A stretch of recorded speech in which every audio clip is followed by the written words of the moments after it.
So we are going to start our last new stuff of the year.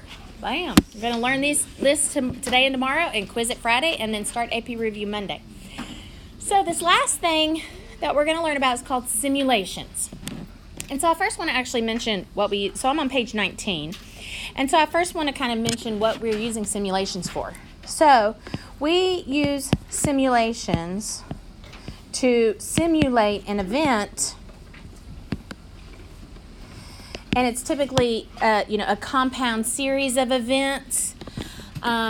We typically do it whenever when it's not a probability situation we already know how to compute.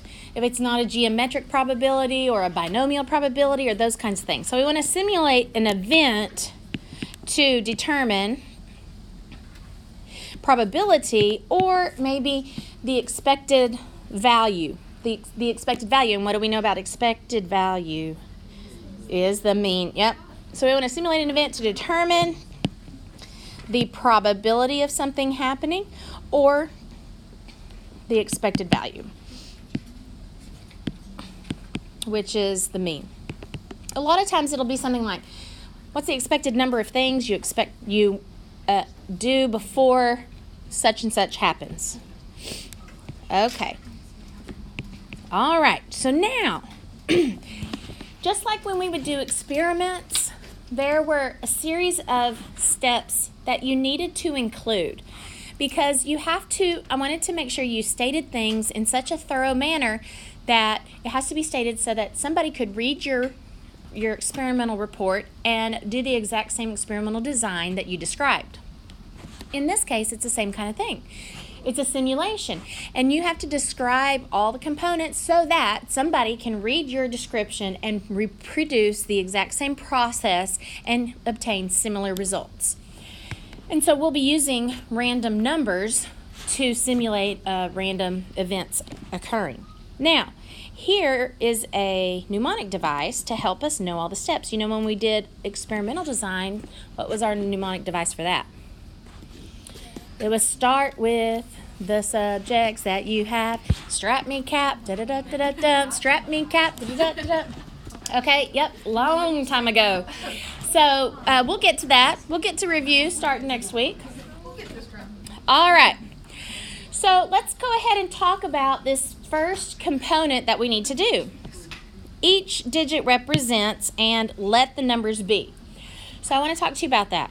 When I talk about each digit that you're going to use, because we're going to use a series of random numbers, such as this. And by the way, when you see a series of random numbers, these are in sets of 5, and there's blanks and skips or separations there, just for ease of your eyes. Because if you had all the numbers all squished together, it's difficult to mark on. So if you end up going over the blank or across another line, that kind of thing, it's okay. So we need to have these numbers these digits represent an event. So sometimes it might be a 1-digit number, and sometimes it might be a 2-digit number. So we'll be having a 1-digit number or a 2-digit number. There are some times that it could be more. And this is based on the probability of an individual event. So I'll give you an example based on an individual probability. So, for example, so here's an example of that. Suppose that I say, I go to the free throw line and I'm super awesome and I only miss 20% of the time. So if I say I only miss 20% of my free throws, can't even say it, much less only miss 20% of the time. Okay, so 20% of the time I miss my free throw, and then I want to use numbers to represent that. So how could I use numerical digits to represent a 20% probability? Have 2 of the 10 digits, because that could be 20. So if you have percentages that are in decades, such as 10, 20, 30, 40, 50%, because that's 20 out of 100, which reduces to 2 out of 10. So if I have 20%, 30%, those kinds of things, I can just use one-digit numbers. So each one-digit number would represent a free throw. And if I wanted to specify which, then I would need to say, let these particular digits equal a missed free throw, and these other ones are a make. So I could say, let, which two digits, which one do you say? Which ones you want to be a miss? 1 and 2 be a miss free throw. If 1 and 2 are a miss, then what's the ones that are a make? Which are the digits to represent making a free throw? You cannot say 3 through 10 because 10 is a 2-digit number. So you can say 3 through 9, but now I've not represented everything at this point. Where's my 10th digit? I heard it. 0. Yep. 0 is my 10th digit. So 3 through 9 and 0 is 8 digits to represent making a free throw. Very good. Now, somebody else might have chosen, see, people can choose different representations. That's why you have to define it. Maybe somebody did this. You could say, let 0 and 1 equal a miss. And if you say 0 and 1 equals a miss, then what would the rest of it be? Then 2 through 9, and that's accounted for, is a make. So there are options. There are all different ways to represent the same probability. All right, now let's do another one. Because what if I say, you know what, it's actually, it's more like it's a 78% chance that I will miss the free throw. Okay, let's get real here. Okay, so somehow I've figured out, I don't know how I'd know this detailed, but let's say, so there's a 78% chance that I miss a free throw. Much more realistic for me.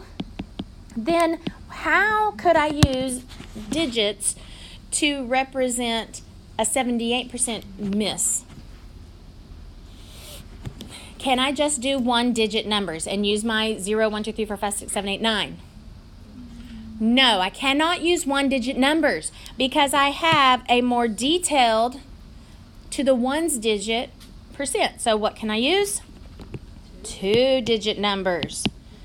Okay, so I'm going to use my 2-digit numbers and then say something like, what could be one way? 0, 1. Because how could I represent the number 1 in 2 digits? 0, 1. It has to be in 2 digits. So 0, 1, 0, 2, 0, 3, 0, 4, and so on. Because I have to use all 2-digit numbers. To 78 would equal a miss, which would mean 79 to 99. That's only 99 events. Where's the 100th? Good. And 0, 0 equals a make. Okay? And of course, you could do alternative to that. You could say 0, 0 and to 77 is a miss. Whatever. Okay. So you get the idea that when we say each digit represents, we need to decide what size digit numerical values are we talking about, and how do you define what's what based on probability? Okay, so we're going to go ahead onto the next page and look at this for our first problem. So, page 20. So we've got this problem here, and of course we have a number table down below that we're going to do our problem with. So let's take a look at this. 9 sales representatives, of which there are 6 men and 3 women, at a small company want to attend a national convention. Well, there were only enough travel funds to send 3 people. The manager selected 3 people to attend and stated that the 3 people were selected at random. These 3 people that were supposedly randomly selected, and maybe they were randomly selected, they were all women. So there were concerns that no men had been selected, especially when 2/3 of the people selected were men. So describe and conduct a simulation with 10 trials to estimate the probability that all 3 of the representatives chosen are women. Use the random number table below and mark clearly on the table to indicate your methods. And so that's exactly the type of wording that they would use on AP. So they do want you to draw on the random number table and to indicate what you're doing. Okay, so my first question is, according to stuff we did back in December, probabilities that we did back then, theoretically, how would you do this problem to find the probability of selecting all 3 women? I want you to think about that right now.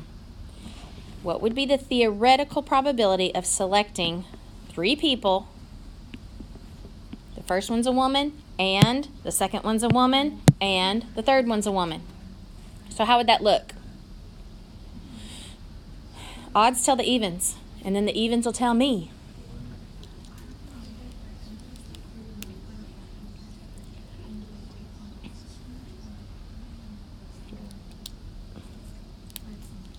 You guys got that? Odds told the evens, so the evens tell me. Who's even back there?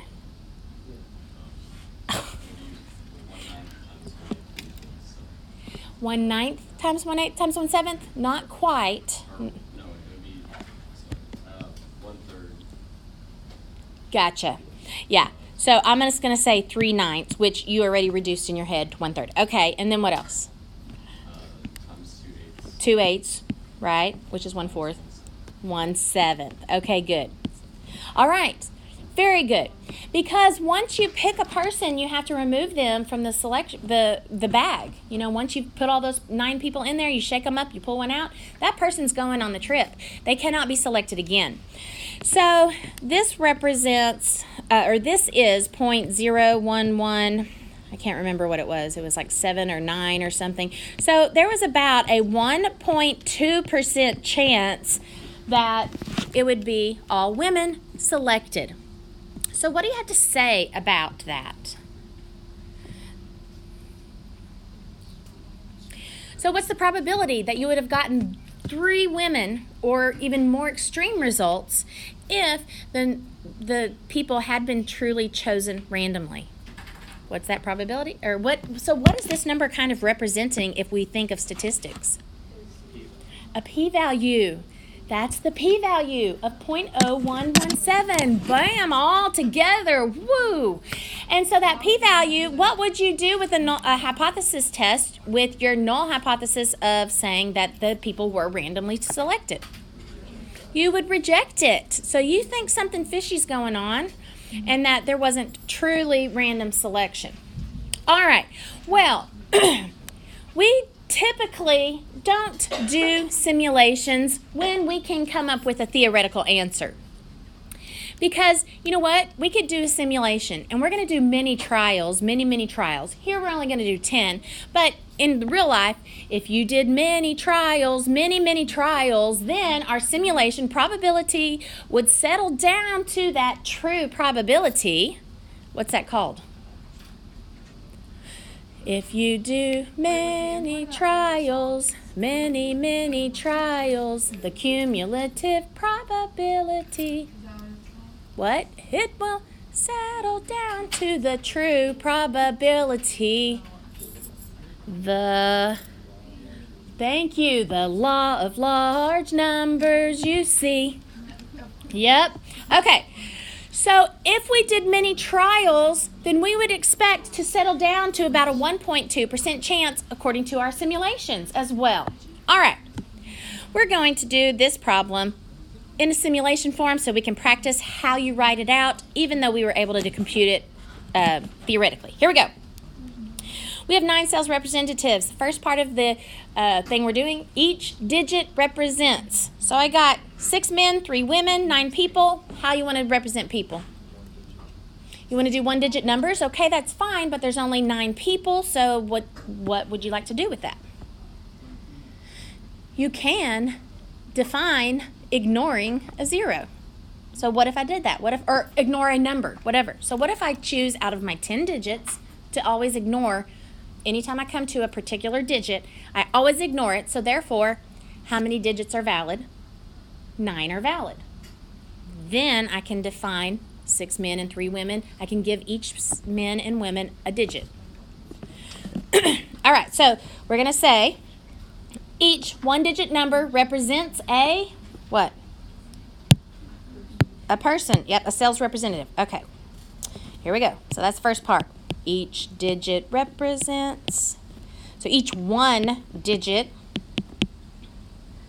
number represents a sales representative from this company. Okay? Let the numbers be. So, what would you like to assign to what? What digits? Let the numbers what? 1 through 3 are women. Interesting. We did that differently earlier in the day, so I'll like to see what we come out with. Earlier in the day, we said 1 to 6 are men. Okay, but you could do this. 1 to 3 are women, and that would mean 4 to 9 are men. And what are we doing? We are going to ignore any zeros so that all we have is 9 digits that are valid. So I assigned all those 9 people a digit. Now, I want to talk about this real quick. Once we select a person, if we put all 9 people in a bag and we shake them up and we pull a person out, aka got one of their random numbers drawn, then what are we going to do with that person? We do not replace them. So what does that mean in terms of if I am doing this random number table? I mean, look at this. I got a 1. That's a woman. Can I draw woman number 1 again? No, you cannot. Because woman number 1 has already been chosen. You cannot pick her to go on the trip again. So how can I remedy that in my explanation? You put it back. Nope. No, I can't put her back. What am I doing? How do I remedy? What? No. Each trial is dependent on the one. Okay. So, we'll stop right there. Hold on. Let me just keep going. And then we'll see if we figure it out. Okay, so our song says each digit represents, let the numbers be. Use a random number table, start here, please. Okay, so that's standard and everything. Use the random number table below. Use the random number table below and start at the top left corner or wherever you want to tell them to start. I don't care. Maybe you want to start at the bottom right. Whatever. Start at the top. Start here, please. So start at the top left corner. Okay, now here's where we might understand what's going on. The next thing is a trial consists of what do you ignore? Your response is critical. What do you look for? Okay, so let's discuss this little section right here. On the notes on page 19, this little section has 2 options. And so let's investigate these 2 options. Option number 1, a trial could be something like this. Go until you get something. Maybe, in this case, maybe it's go until you get 3 women. And then your response for each trial is, how many people did you have to pick to get 3 women?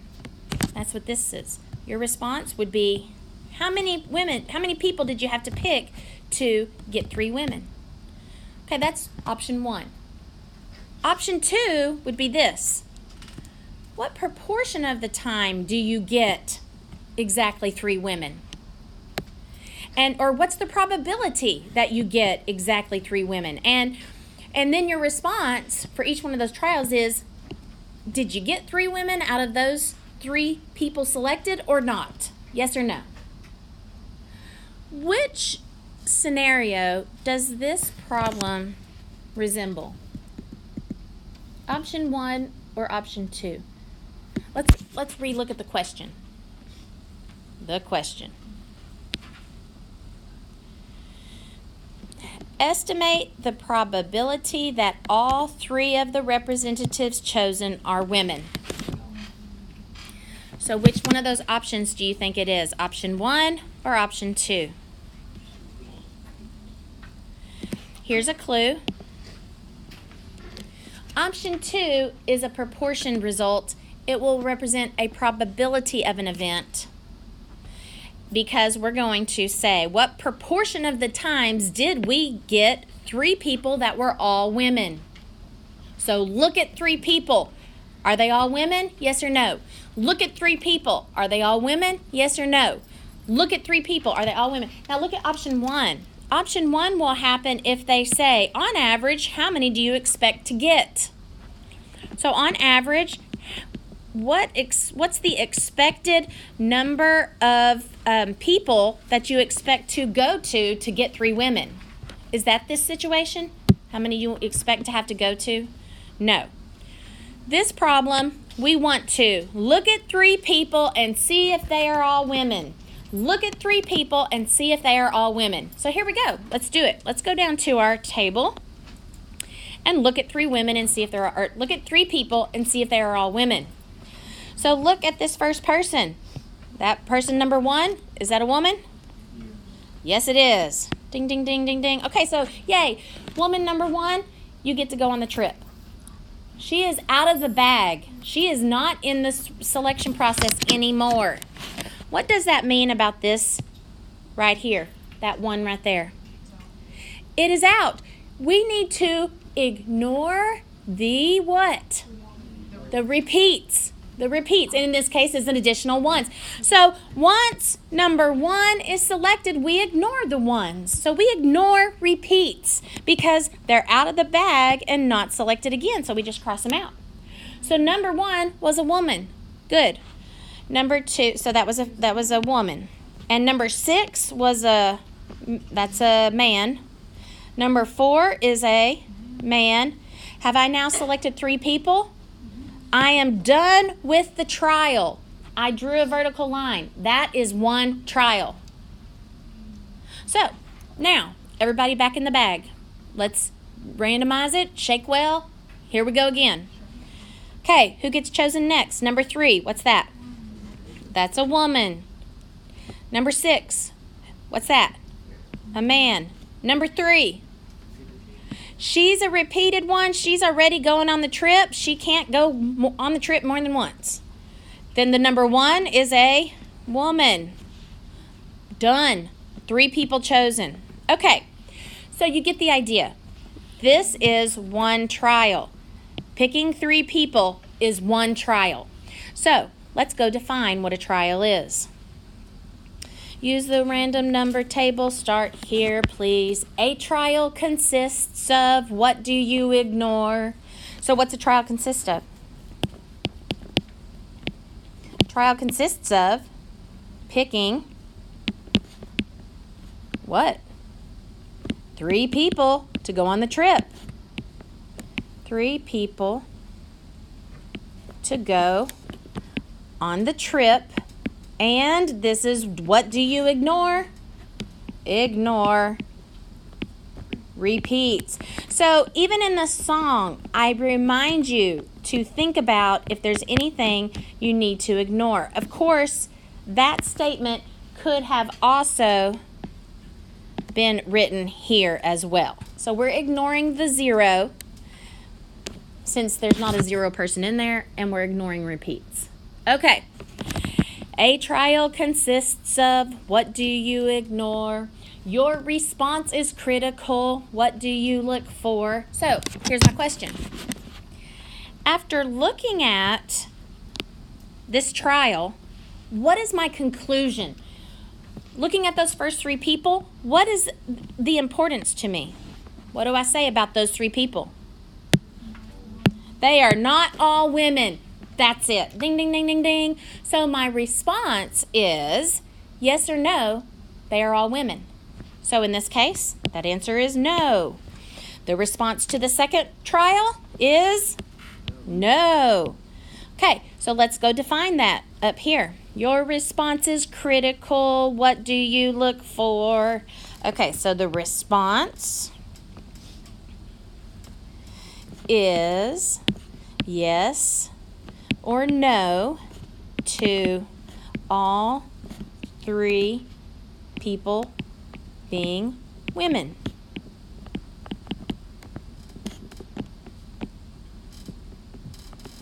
Okay, good. Now, get your statistic man, because I want to know, according to my simulation, about what does this show. So, what we're going to do right now is I'm going to pause a moment and let you go complete 8 more trials. And let's see what the result of our 8 more trials are. Okay? So, try that.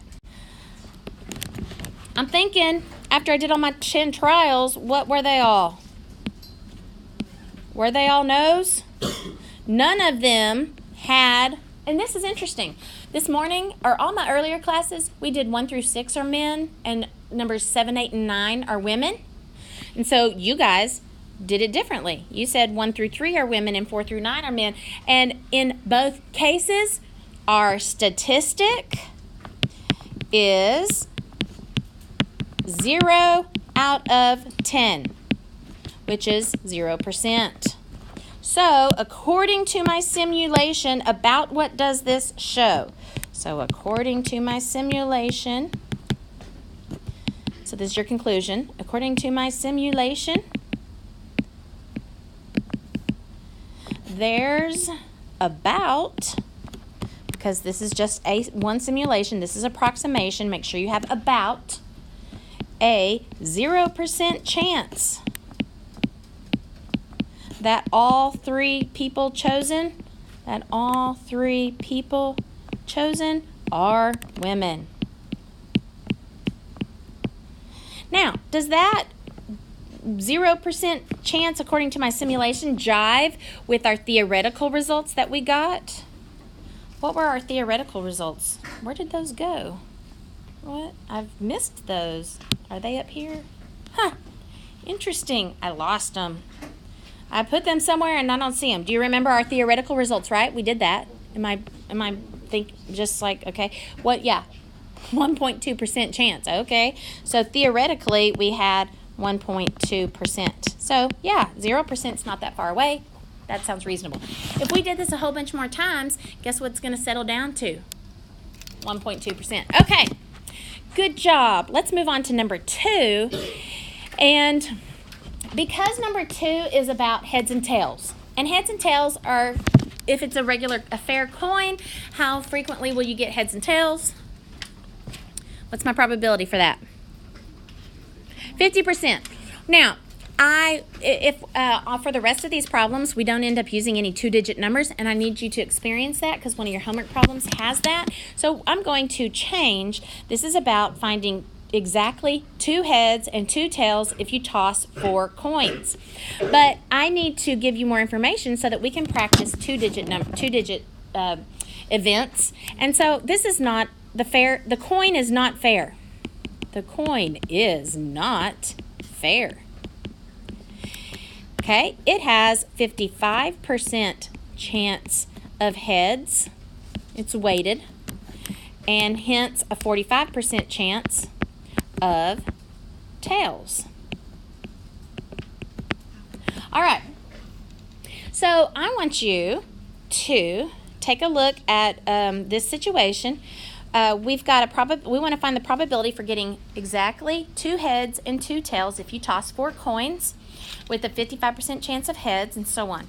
So it says, estimate the probability of finding exactly 2 heads and 2 tails, describe the simulation, and do it. Before we do that, I want you to think, do we know a theoretical way of doing this? Is this a problem that we could do theoretically?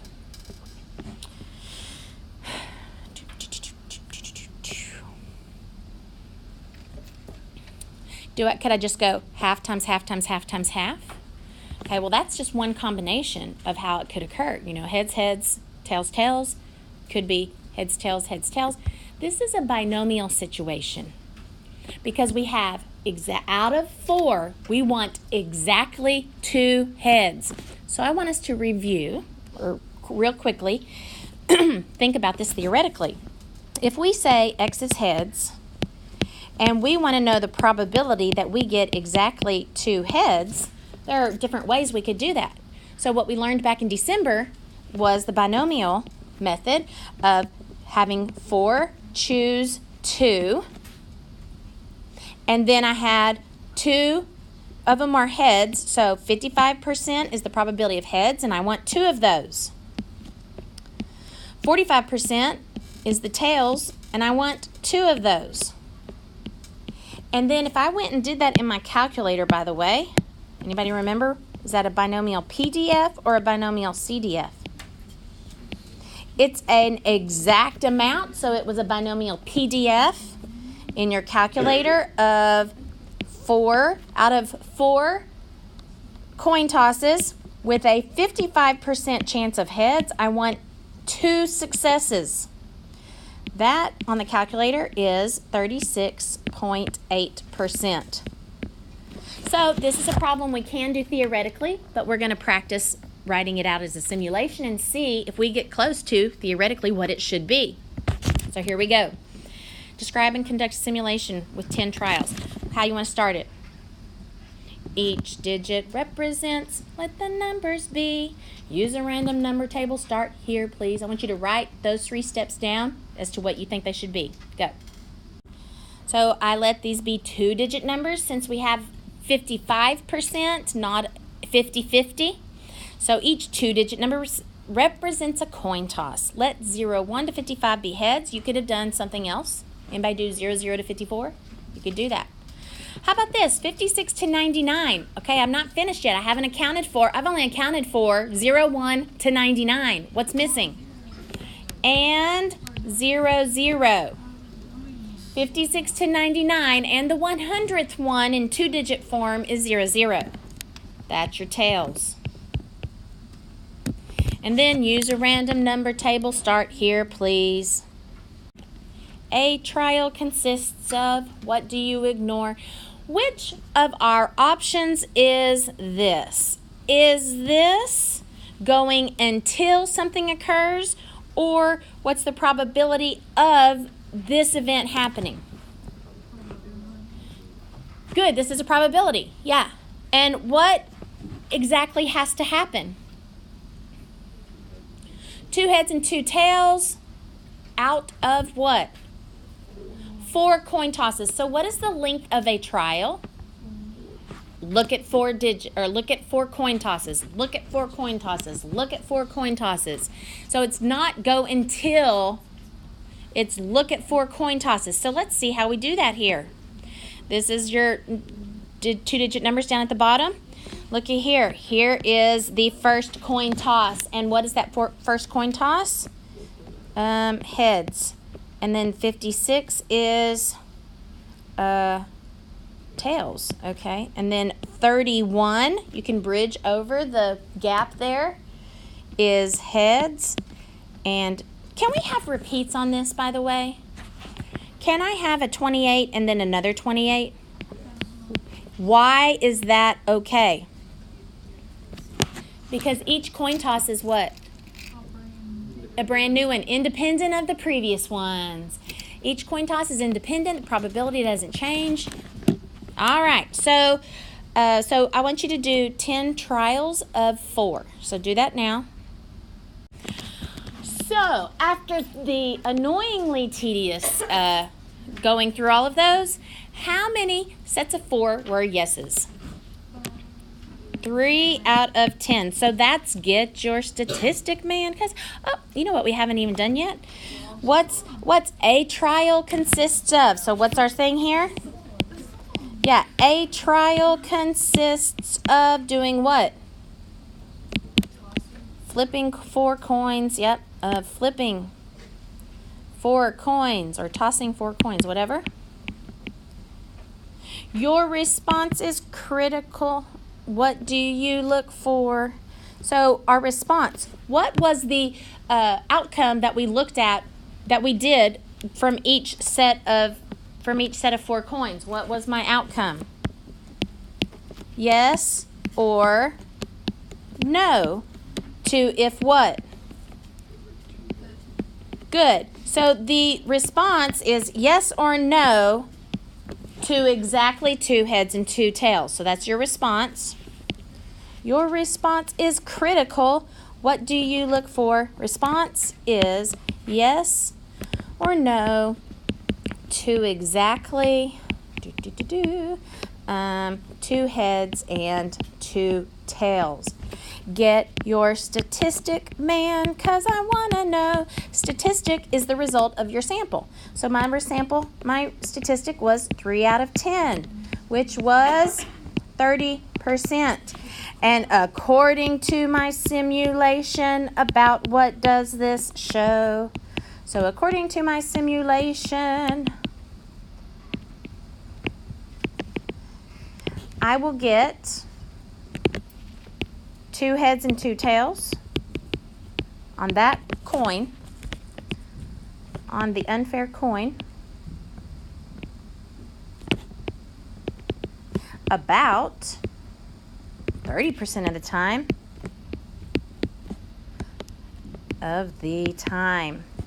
There you go. That's your conclusion. Which, theoretically, what did we say? Not 30%. Theoretically, it was 36.8. Okay? Theoretically, it's 36.8. All right. One last one. Okay, so FYI, you typically would not go through all of that mess whenever you can just do the theoretical, okay? But this is just showing you the process.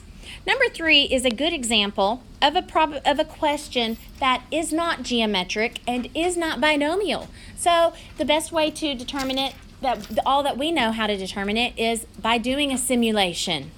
So here we go, number 3. Many couples want to have both a boy and a girl. If a couple decides to continue to have children until they have at least 2 boys and 2 girls. So this is kind of an important thing right here. They're going to go keep having them babies until they have at least 2 boys and 2 girls. Assuming boys and girls are equally likely, describe and conduct a simulation with 10 trials. Estimate the average number of children that the couple would expect to have in order to achieve at least 2 boys and 2 girls. Use the random number table below. Now, I've been highlighting these important words such as going until, average number, expected value. Which option is this problem like? Option 1, going until, you're going to average, you're going to get an expected number. So let's go back and figure that out. Okay, so I want you to definitely do each digit represents, let the numbers be. So go do that. Use a random number table. Start here, please. So start filling it all in. Go.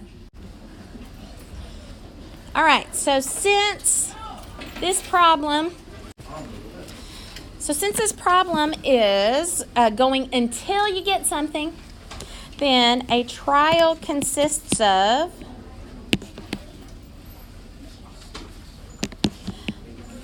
having children until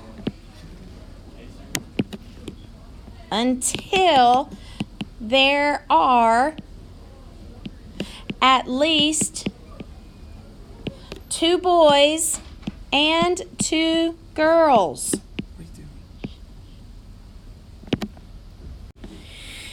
All right, so if we go and look at our number table below, let's take a look at what that would look like. So these are 1-digit numbers. So number 9 is odd, so that's a boy. And then a 6 is a girl. And then a 1 is a boy, and then a 5 is a boy, and a 5 is a boy. And we are having a 50% chance. Having a boy or a girl is independent of the previous times. So repeats are okay. But we keep going because we don't have 2 girls yet. So then I've got another boy because it's odd, another boy because it's odd, and then lo and behold, I'm counting zeros as my evens. So girl, ding, ding, ding, ding, ding. So there is, now I have achieved at least 2 boys and at least 2 girls. So then, that is the totality. So we went until. So then we do it again. So let's take a look at one more. We got a girl, boy, a girl, boy. So lo and behold, we finished after just that many. So my question to you is, what is going to be my response after when I finish a trial, what is it that I was looking for? Your response is critical. What do you look for? Well, I am interested in how many children it took for them to have exactly 2 boys and 2 girls. In this case, it took 8. In this case, lo and behold, they got her done with 4, and so on. So, your response is the number of children the couple had to achieve their goal.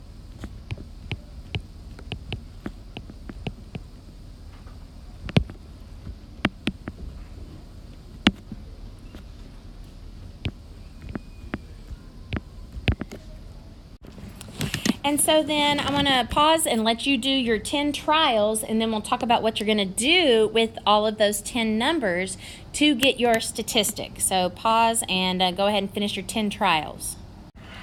All right, so after we finish all of our trials, so you can see each trial I indicated, my response was to indicate how many students that couple had, or how many children the couple had to achieve that goal of at least 2 boys and 2 girls. So what do you think I'm going to do with that? To get my statistic, I am going to add those 10 numbers up to get the average number of children I expect the couple to have to achieve that goal. And so if you add all of those up, and then you divide by 10, the result is 5.5. And so the interesting thing I have to ask you is it okay for you to say that your statistic is 5.5 when, of course, you can't have 5.5 children? And so that answer is yes. This is an average amount. So averages can be decimals. So our final conclusion would be that according to our simulation, we expect the couple would have to have about 5.5 children on average to achieve at least 2 boys and 2 girls. According to... All right, so again, according to my simulation, I expect the couple to have 5.5 children on average to get at least 2 boys and 2 girls. Okay, so those are 3 different simulations. I hope that takes you through all the processes. And what I'm having my students do this year is just 2 simulations to practice at home. It's the page 23 and 24, the first 2 problems of the chapter 11, part 1 homework.